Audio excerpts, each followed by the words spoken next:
Good morning children. सबसे पहले तो आप सभी बच्चे रोज़ की तरह अपना अटेंडेंस बना लें और अटेंडेंस बनाने का प्रोसेस आप सभी बच्चे को पता है। बस इसी प्रोसेस के अकॉर्डिंग अटेंडेंस बनाइए, फिर हम लोग आज की पढ़ाई शुरू करेंगे।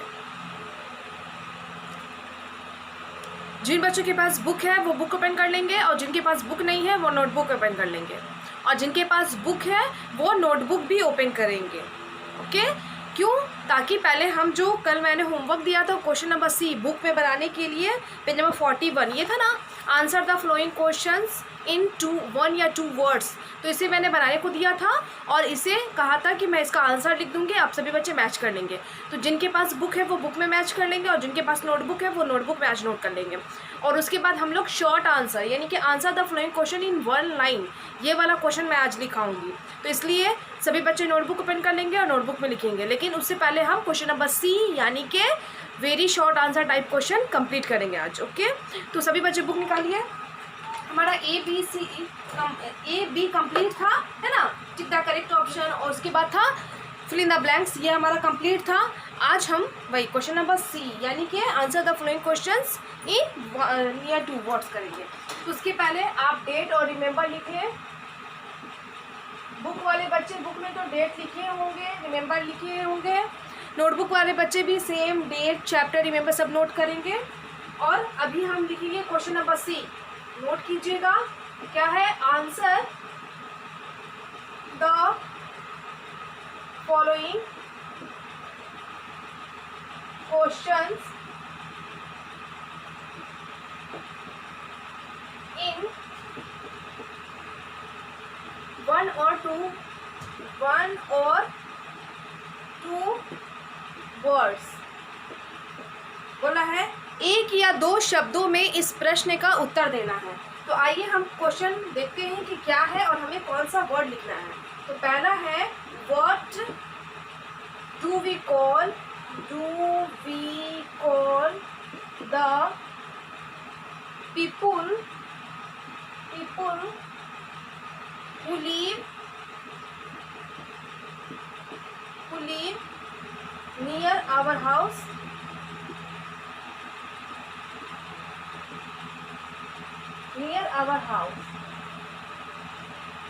उसके बाद सेकंड है, पहले मैं लिख लूँगी फिर समझाऊंगी, उसके बाद आंसर लिखूंगी और आप सभी बच्चे अपना आंसर मैच कर लीजिएगा। और नोटबुक वाले बच्चे वो तो बना ही नहीं है तो वो नोटबुक में नोट कर लेंगे। Where do children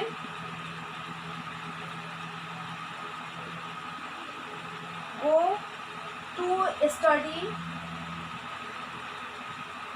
to study in the neighborhood?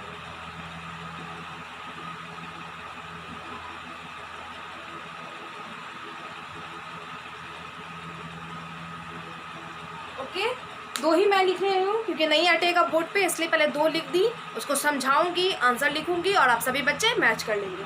तो पहला हमारा क्वेश्चन है what do we call the people who live near our house?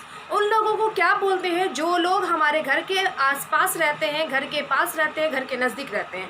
तो जो लोग हमारे घर के पास रहते हैं वो लोग क्या कहलाते हैं? आप सभी बच्चों को पता है क्या कहलाते हैं? Yes, neighbours. तो क्या लिख देंगे?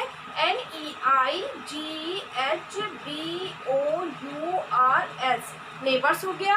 अब सेकंड है where do children go to study in the neighbourhood? बच्चे पड़ोस के जगहों में स्टडी करने, पढ़ाई करने, अध्ययन करने कहाँ जाते हैं? तो आप सभी बच्चे पता है ना कि आप लोग स्टडी करने कहाँ जाते हो? Yes, school. क्या लिखेंगे? SCHOOL, school. हो गया कंप्लीट। फिर से एक बार समझा दूँ, what do we call the people who live near our house? तो क्या कहते हैं उन लोग को जो घर के पास रहते हैं? तो वो लोग नेबर्स कहलाते हैं, पड़ोसी कहलाते हैं। उसके बाद सेकंड है where do children go to study in the neighbourhood? बच्चे पड़ोस की कौन सी जगहों में स्टडी करने जाते हैं, पढ़ने जाते हैं? तो स्कूल में, विद्यालय में जाते हैं। अब मैं वाइप कर रही हूँ और क्वेश्चन नंबर सी का क्वेश्चन नंबर 3 लिखूंगी।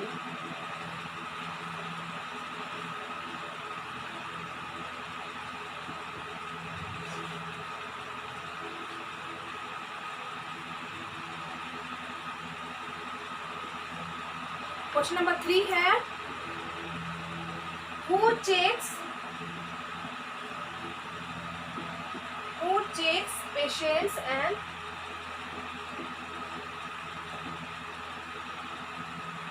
patients and prescribe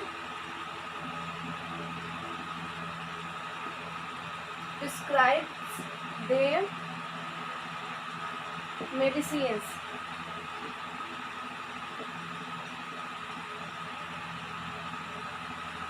क्वेश्चन क्या बोल रहा है समझते हैं. Who checks patients and prescribe them medicines? मरीज़ को, पेशेंट का मतलब होता है मरीज़, मरीज़ को कौन चेक करता है, कौन जांचता है और उन्हें दवाइयाँ कौन नुस्खे पे लिख कर देता है या नुस्खा बताता है. तो कौन हमारी इलाज करता है जब हम बीमार पड़ते हैं और कौन हमें दवाई बताता है? तो यस, क्या कौन होता है वो? डॉक्टर. DOCTOR, डॉक्टर यानी कि चिकित्सक. वो हमारा इलाज भी करता है और जैसी हमें प्रॉब्लम होती है ना, या बीमारी होती है, उस अकॉर्डिंग वो हमें दवाई भी प्रिस्क्राइब करता है, मेडिसिन भी प्रिस्क्राइब करता है. तो ये हमारा क्वेश्चन नंबर सी यानी कि क्वेश्चन है ना, आंसर द फॉलोइंग क्वेश्चन 1 या 2 वर्ड्स में कंप्लीट हो गया. ओके, तो जो बच्चे बना लिए हैं वो मैच कर लेंगे, नोटबुक वाले बच्चे पूरा नोट कर लेंगे. अब सभी बच्चे अपना नोटबुक ओपन किए. जो बुक वाले बच्चे आप नोटबुक ओपन कर लीजिए और आप नोटबुक में आंसर क्वेश्चन लिखिएगा. ओके, तो नोटबुक वाले बच्चे नोटबुक में लिखेंगे तो नोटबुक में से पहले आपने वर्ड मीनिंग लिखा होगा. वर्ड मीनिंग के बाद उस पेज में, जिस पेज में वर्ड मीनिंग लिखा, 3 से ज़्यादा लाइन बची है तो वो बच्चे उसी पेज का इस्तेमाल करेंगे. अगर 3 या उससे कम लाइन है तो उस पेज को छोड़ के न्यू पेज का इस्तेमाल करेंगे. और जो बच्चे क्वेश्चन नंबर सी नोटबुक में लिखे हैं, इसके बाद अगर आपके पेज में 3 से ज़्यादा लाइन बच रहा है तो उसी पेज में लिखिएगा. अगर नहीं बच रहा है तो आप क्या कीजिएगा, दूसरे पेज का, न्यू पेज का इस्तेमाल कीजिएगा. ओके, अब मैं क्या कर रही हूँ, उसे वाइप कर रही हूँ और क्वेश्चन नंबर डी यानी कि answer the following question in 1 line वाला मैं लिखूँगी.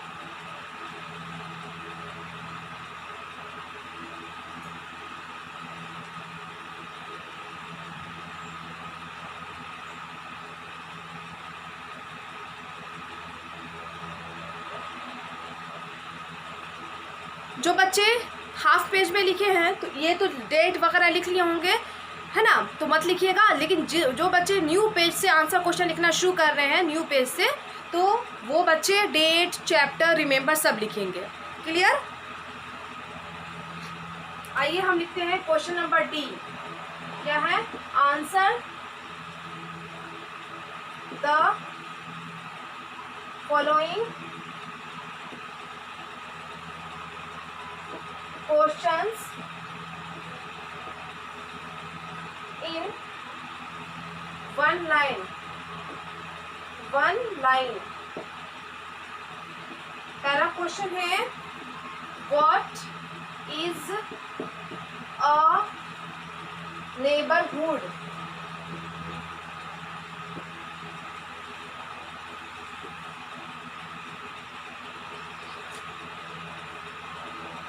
क्या है? क्वेश्चन है answer the flowing questions in 1 line. बोला है कि इन प्रश्नों का उत्तर एक लाइन का मतलब समझते हैं ना, एक वाक्य, एक सेंटेंस, इसमें हमें देना है. तो हमारा क्वेश्चन क्या कह रहा है? What is a neighbourhood? पड़ोस क्या होता है? तो जब मैंने ये चैप्टर आपको पढ़ाया था उसमें मैंने पॉइंट्स टू लर्न यानी कि कुछ पॉइंट्स फाइंड आउट किए थे जो कि आपको इस चैप्टर में समझना था और इस चैप्टर में उन बातों को जानना था. तो मैंने पहले ही बताया था, आप सभी बच्चे को याद होगा तो, कि what is a neighbourhood? Yes, the area around our house is called a neighbourhood. वही हमारा आंसर हो जाएगा. क्या है? द एरिया अराउंड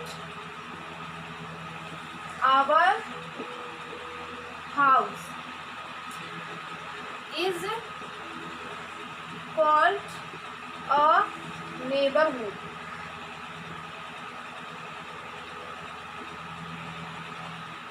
क्या है? The area around our house is called a neighborhood.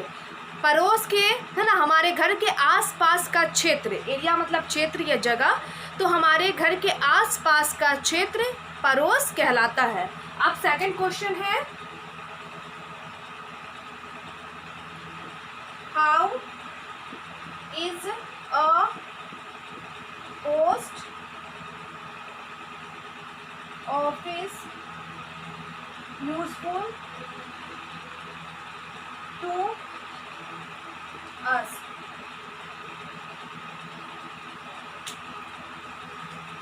Second question है, how is the post office useful to us? Post office that means कि डाक घर, डाकघर हमारे लिए कैसे यूज़फुल होता है, कैसे लाभदायक है, कैसे ज़रूरी है ना, तो वो लिखना है। तो हमारा आंसर हो जाएगा a post office is used for sending and receiving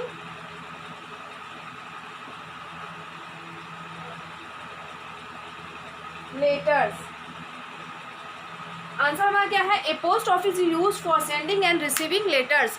post office है ना, यानी कि डाकघर का इस्तेमाल हम लोग लेटर्स यानी कि चिट्ठियाँ पत्र उसे सेंड करने में और रिसीव करने में, भेजने में और पाने में हम क्या करते हैं, इस्तेमाल करते हैं। जैसे हमें किसी को लेटर लिखना है ना, और लेटर भेजना है लिखकर, तो हम क्या करेंगे, पोस्ट बॉक्स में लेटर को डाल देंगे, ड्रॉप कर देंगे, और उस पोस्ट बॉक्स से क्या करता है, पोस्टमैन लेटर को कलेक्ट करके और जिस एड्रेस का वो लेटर होता है उस एड्रेस में पहुंचा देता है ना। फिर जैसे दूसरे एरिया में मान लीजिए हम अपने किसी रिलेटिव को लेटर भेजे, किसी रिश्तेदार को, तो हमने जैसे लिखकर लेटर को पोस्ट बॉक्स में ड्रॉप किया, उस पोस्ट बॉक्स में से हमारे एरिया का जो पोस्टमैन है वो क्या किया, पोस्ट ऑफिस ले गया, वहाँ से जिस पते का वो लेटर है उस पते पे पहुंचा दिया। फिर दूसरे पोस्ट ऑफिस से दूसरा पोस्टमैन उस एरिया के लोगों तक यानी कि उस एड्रेस तक पहुंचाएगा। तो पोस्ट ऑफिस से एक आदमी लेटर सेंड करता है तो दूसरा आदमी रिसीव करता है। तो पोस्ट ऑफिस का यही काम हो गया कि लेटर को सेंड भी करना और लेटर को रिसीव भी करना, है ना। तो ये काम हम करते हैं और भी बहुत सारे काम करते हैं। जैसे हमें लेटर लिखना होता है तो मैंने बताया ना, लेटर लिखने के लिए हमें है ना इन्वेलप्स की ज़रूरत पड़ती है, पोस्ट कार्ड की ज़रूरत पड़ती है, स्टैम्प्स की ज़रूरत पड़ती है। तो इन सारी चीज़ों को भी हम पोस्ट ऑफिस से ही ख़रीदते हैं। आपको पता है ये बात, वही तो पोस्ट ऑफिस हमारे किस तरीके से काम आता है। तो सिंपल सा मैंने लिखा दिया, एक लाइन का आंसर पूछा था कि सेंडिंग एंड रिसीविंग लेटर्स या पोस्टिंग लेटर्स, है चिट्ठियों को है ना पाने में भेजने में हम पोस्ट ऑफिस का यूज़ करते हैं, इस्तेमाल करते हैं। पोस्ट ऑफिस के ज़रिए ही हम भेजते हैं और पाते हैं पत्र को, चिट्ठी को। तो ये हमारा क्वेश्चन का आंसर कंप्लीट हो गया। तो पहले मैं इसे फिर से एक बार समझा दूँ दोबारा, फिर मैं इसे वाइप करूँगी और क्वेश्चन नंबर 3 उसे लिखूँगी। तो पहला क्वेश्चन क्या कर रहा था, व्हाट इज़ अ नेबरहुड, एक पड़ोस क्या होता है। तो आंसर है the area around our house is called a neighbourhood, हमारे घर के आसपास का क्षेत्र पड़ोस कहलाता है। क्लियर। अब सेकंड क्वेश्चन है, how is a post office useful to us, post office हमारे लिए कैसे यूजफुल है, कैसे लाभदायक है। तो a post office is used for sending and receiving letters, post office का काम हम लोग लेटर्स को, पत्र को, चिट्ठी को सेंड करने में, भेजने में और रिसीव पाने में हम लोग क्या करते हैं, उसका इस्तेमाल करते हैं। तो ये हमारा क्वेश्चन हो गया। अब मैं इसे वाइप कर रही हूँ और क्वेश्चन नंबर डी का 3 यानी कि लास्ट क्वेश्चन को मैं लिख रही हूँ।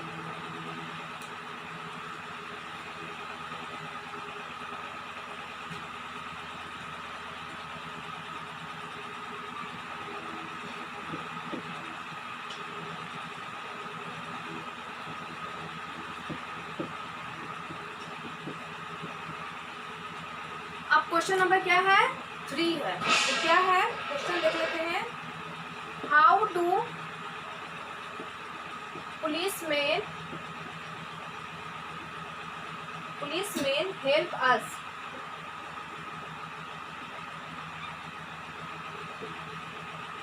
बोला हाउ डू पुलिसमैन हेल्प अस।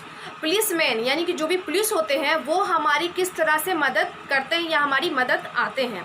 तो आइए हम देखते हैं आंसर क्या होगा। Policeman help us in emergency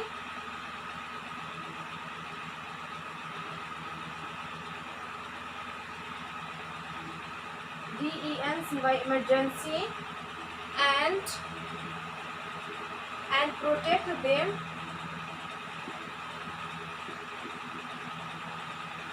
from thieves। Question था how do policeman help us, police हमारी किस तरह से मदद आते हैं या मदद करते हैं। तो आंसर हमारा है policeman help us in emergency and protect them from thieves. Policeman हमारी आपातकाल स्थिति में, है ना, हमारी मदद करते हैं। And protect them from thieves, और हमें चोरों से महफूज रखते हैं, सुरक्षित रखते हैं। क्लियर हो गया। और पुलिसमैन का क्या काम होता है?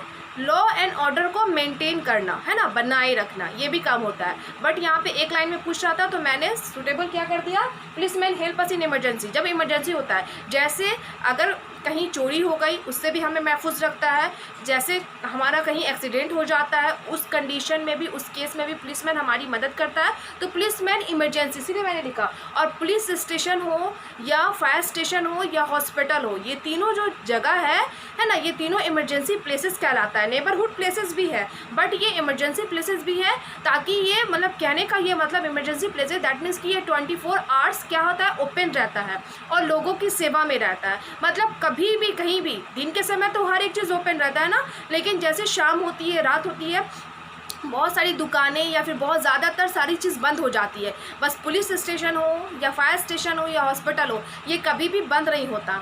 डे में अलग शिफ्टिंग रहता है, अलग लोग है ना काम करते हैं, नाइट में अलग लोग काम करते हैं, बट ये 24 आवर्स ओपन होता है, ताकि लोगों को कभी भी इन चीज़ों की ज़रूरत पड़ सकती है। तो अगर ये बंद हो जाएगा तो फिर मुश्किल पेश आएगी ना। मान लीजिए रात में किसी की तबीयत ख़राब हो गई, अगर हॉस्पिटल ही बंद है, डॉक्टर ही नहीं है, तो फिर हमारा इलाज कौन करेगा? इसलिए वो ओपन रहता है। कहीं कभी आग लग गई तो दिन के समय भी लग सकती है, रात में भी लग सकती है। तो मान लीजिए रात में आग लग गई तो फिर कौन बुझाने वाला रहेगा? तो फायर स्टेशन खुला रहेगा, तभी तो फायर ब्रिगेड लोग आएंगे और फायरमैन लोग आएंगे और दमकल दल गाड़ी लेके आएंगे, और उसमें वाटर होसेस रहते हैं, लेडर्स रहते हैं, जिस जरिए वो मतलब आगे को बुझाते हैं। उसी तरीके से पुलिस स्टेशन भी ओपन रहेगा, तभी ना कहीं भी ऐसा ओरिजिनली चोरी होती है तो वो रात के समय में होती है, ताकि पब्लिक जो भी लोग हैं सो जाते हैं और रात में चोर आसानी से चोरी कर सकते हैं। होती है, अक्सर होती है रात में। तो इसलिए अगर वो ओपन नहीं रहेगा तो हम कंप्लेन कहाँ दर्ज करवाएंगे? इसलिए, है ना, ये तीनों इमरजेंसी प्लेसेस है और ये तीनों हमेशा इमरजेंसी में लोगों की मदद करते हैं, जैसे जिनकी ज़रूरत पड़ती है। तो इसीलिए मैंने लिखा है policeman help us in emergency and protect them from thieves. Policeman हमें आपातकाल में हमारी मदद करते हैं और हमारी चोरों से सुरक्षा करते हैं, हमें महफूज रखते हैं। तो ये हमारा क्वेश्चन था, क्वेश्चन नंबर डी था, answer the following questions in one line, जो कि हमने कंप्लीट कर दिया। और आप सभी बच्चे neat and clean hand writing में नोटबुक में नोट करेंगे। बुक वाले बच्चे भी नोटबुक में और नोटबुक वाले बच्चे भी, यानी कि सभी बच्चे नोटबुक में ओपन कर लिखेंगे। और मैंने हमेशा कहा है, फिर से एक बात कह रही हूँ, जिनके पास बुक नहीं है उनके लिए बुक बहुत इंपॉर्टेंट है, तो बुक खरीद लीजिए, है ना, बुक में बनाइएगा। और आपका होमवर्क जो हो जाएगा वो क्या हो जाएगा ना, remember question number D of chapter 7। Chapter 7 का क्वेश्चन नंबर डी आपको क्या करना है? रिमेंबर करना है, याद करना है। तो ये तो आपका हो गया, क्या हो गया? होमवर्क हो गया। तो क्वेश्चन नंबर डी समझ रहे हैं ना, चैप्टर 7 का क्वेश्चन नंबर डी, यानी कि short answer, one line answer, ये आपको याद करना है। इसमें 3 ही क्वेश्चन है, 1, 2, 3, जो कि बहुत इजी है, एक एक लाइन का आंसर है, आराम से आप याद कर लीजिएगा, याद हो जाएगा। तो सभी बच्चे का होमवर्क क्या हो जाएगा? Remember question number D of chapter 7। Chapter 7 का क्वेश्चन नंबर डी आप याद कर लीजिएगा। डी में ये तीनों क्वेश्चन का आंसर। ओके, अब मैं अपने क्लास को स्टॉप कर रही हूँ, और जब क्लास को स्टॉप करती हूँ, एंड करती हूँ, तो उस समय मैं एक गुड हैबिट टिप देती हूँ। तो आज का हमारा गुड हैबिट टिप है, आज का भी सेम है, एट होम के लिए, घर पे, है ना। तो वो क्या है ना, शेयर योर बिलोंगिंगनेस, है ना, हम दूसरों से अपनापन शेयर करें, अपनापन बढ़ाएं और अपनापन बनाए रखें। अपनापन क्या है? जैसे कि देखिए, हम बार बार मैं कहती हूँ कि सिर्फ देखो, फैमिली होती है ना, तो बहुत टाइप की फैमिली होती है, आप सभी बच्चे जानते हैं। बट सिर्फ अपनी फैमिली, यानी कि अपने भाई बहन, सिबलिंग्स, मम्मी पापा, सिर्फ इन्हीं के साथ अपनापन नहीं दिखाना चाहिए, इन्हीं का केयर नहीं करना चाहिए, इन्हीं के साथ अच्छा व्यवहार नहीं करना चाहिए। बल्कि जैसे हम अपने भाई बहन के साथ, अपने माँ बाप के साथ करते हैं, उसी तरीके से अपने फैमिली में, चाहे वो ज्वाइंट फैमिली हो या लार्ज फैमिली हो, यानी कि दादा दादी साथ में रहते हो या चाचा चाची उनके बच्चे रहते हो, हमें सभी के साथ अपनापन जैसा व्यवहार रखना है, बनाए रखना है, और सबका केयर करना है ना, सबकी इज्जत करनी है, सबके साथ आदर की तरह पेश आना है, सबके ओबे करनी है, आज्ञा का पालन करना है ना, और एक अच्छे इंसान की तरह अपना जीवन यापन करना है। ओके, ज़िंदगी गुजारनी है। इसीलिए मैं बार बार बोलती हूँ, घर में जो भी जैसी फैमिली हो, बहुत सारे लोग जॉइंट फैमिली में रहते हैं, बहुत सारे लोग है ना सेपरेट भी रहते हैं, बट हमारा रिलेशन तो बहुत सारे लोगों से होता है ना, हम ओकेजनली उनसे मिलते हैं या फिर ज़्यादातर उनके साथ समय है ना बिताते हैं, टाइम स्पेंड करते हैं। इसीलिए हमें कभी भी किसी भी सिचुएशन में उनकी इज़्ज़त करनी चाहिए, उनके साथ अपनापन जैसा व्यवहार करना चाहिए, ज़रूरत पड़ने पे उनकी हेल्प करनी चाहिए, उनका केयर करना चाहिए, उनके साथ चीज़ों को शेयर करना चाहिए। तो ये सभी काम हम करेंगे, और जब तक हम अपनापन नहीं बनाए रखेंगे तब तक ये सारे काम हम नहीं कर सकते। इसीलिए अपनापन बनाइए, लोगों से प्यार मोहब्बत कीजिए, है ना, सभी के साथ अच्छे से पेश आइए, जो बड़े हैं उनकी इज़्ज़त कीजिए, जो छोटा है हमसे उसका ख्याल रखिए, केयर करें, उससे मोहब्बत से पेश आए, है ना। इस तरीके से हम है ना लोगों के साथ अच्छा व्यवहार कर सकते हैं और हम अच्छे बन सकते हैं। तो क्या है, शेयर योर बिलोंगिंगनेस, इस बात को हमेशा फॉलो कीजिएगा, दूसरों को भी बताइएगा। और होमवर्क है question number D of chapter 7 का, इसे याद करना है। आज के लिए इतना ही, थैंक यू ऑल।